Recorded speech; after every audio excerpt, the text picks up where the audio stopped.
Whatever you do, make sure you avoid making these phone flipping mistakes in your business.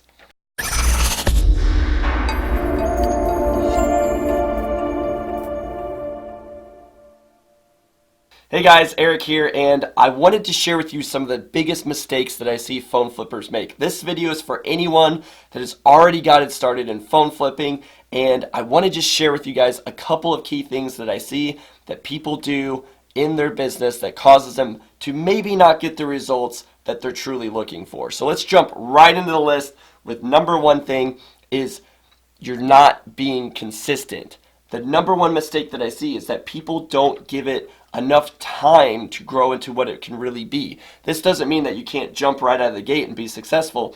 This means that there's a core set strategy. There's some core things you need to do every single day to make sure that you are a successful phone flipper. It doesn't take very long. You don't have to have work 8 hours plus a day. You can do this by working very minimal time. And if you guys want to learn some of those strategies, like I always say, click the link below, join the Facebook group. I have other videos on my YouTube channel as well, what those core things are that you need to make sure that you do every day to make sure you're constantly getting leads so you can constantly be having people who are wanting to sell you their phones so you can make huge profits on them. But be consistent every single day.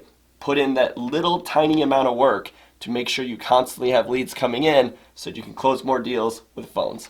Number two mistake that I see that a lot of people make is they don't follow up. Whether you're doing big wholesale deals and you're not following up with businesses, or you're doing buying local on a local scale and you're not following up with people after they told you no or after they don't respond to you, you have to make sure that you follow up.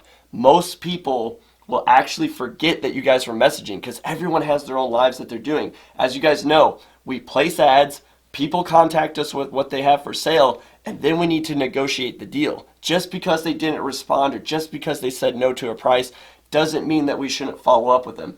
You should have a follow-up process that you use every single week to re-engage with those customers so that you can still buy their item from them. The number three mistake that I see is that people do not have structure to their business, meaning that, hey, you maybe don't have appointment times that you're lining up. Maybe you're driving all over the place to go try to find people with deals and close deals, and you're meeting people on their schedule. I can tell you guys that once you do this for long enough, you're going to get really sick and tired of doing that. Once you do this for long enough, you'll find out that, hey, I can work a lot less hours and make really close to the same amount, if not more money, by structuring my business correctly.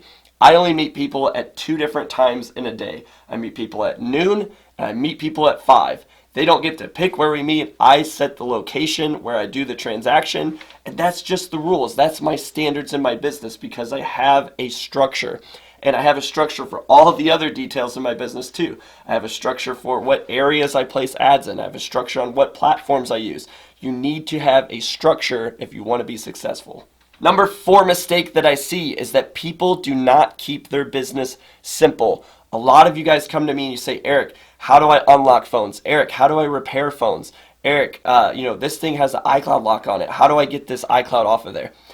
All of those things you can do and make money on that phone, but you need to keep your business simple, meaning that the way that I operate my business, I don't do any of those things. I buy and I sell as is. You can make money with repairs, you can make money with unlocking services, but I don't mess with them because I keep my business simple. If you do those things, you need to keep it simple. If you're buying a phone and then you're putting in time to repair the LCD, taking the time to learn how to do that, taking the time to learn how to do the unlocking process, all those things are great things. But if you don't have a simple structure to your business, you're making it way too complex. A lot of people that I see that try to do everything, wear all the different hats, right, in their business, you're not valuing your time. I, on average, make $50 to $100 an hour every day that I put towards phone flipping. And that's because I shrunk down my time. Just like the last rule, I have a very specific structure. I have 2 appointment times when I meet people. If they can't meet at those times, then I don't do the deal. And it's the same way with my business. I keep it super simple and easy to operate. The last thing, number 5, this is my biggest tip out of all of them, is you don't diversify, meaning that yes, phones are great, but maybe you're only buying iPhones. Maybe you're not buying Samsung phones. Maybe you're not buying MacBooks or iPads or Apple Watches. All of those things are very easy to adapt to and learn how to resell. And when you can diversify, you'll have more types of items that you can buy from people that still meet that criteria of they sell for a lot of money, they are very easy to ship, they don't cost very much, and you can have a structure to how you do everything and just have standards and what types of items you resell. But you need to diversify when the market goes down or when times get harder, or certain months phones don't resell as well as MacBooks do or other items. So diversifying is really key to running a successful phone and electronics reseller business. That's all I got for you guys. I hope you enjoyed that list, and I'll see everyone in the next video.